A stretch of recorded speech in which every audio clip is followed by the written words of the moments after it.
Nasiba, ertaga tablitsa tayyor bo'lishi kerak, отчетimiz bo'yicha. Keyin anudavальческий договор bo'yicha ham отчетlarni chiqarib olish kerak, fakturalarni chiqarib qo'yishingiz kerak. Yozyapsizmi? Bundan oldingi bergan vazifalarim nima bo'ldi? Bajarib qo'ydingizmi? Ulgurdingizmi? Ha, deyarli. Deyarli? Bizda deyarli degan javob yo'q. Tayyor bo'ldimi yoki yo'qmi?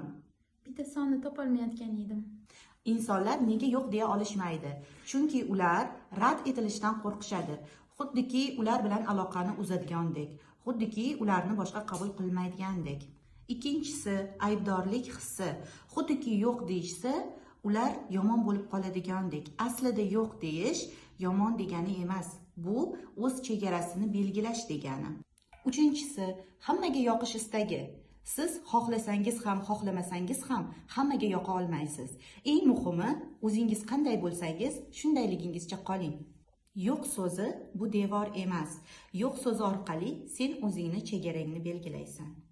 Nasiba, agar siz o'zingiz vazifalaringizga ulgurmayotgan bo'lsangiz, murojaat qilishingiz mumkin. Bemalol birgalikda men sizga qarashib borishim mumkin.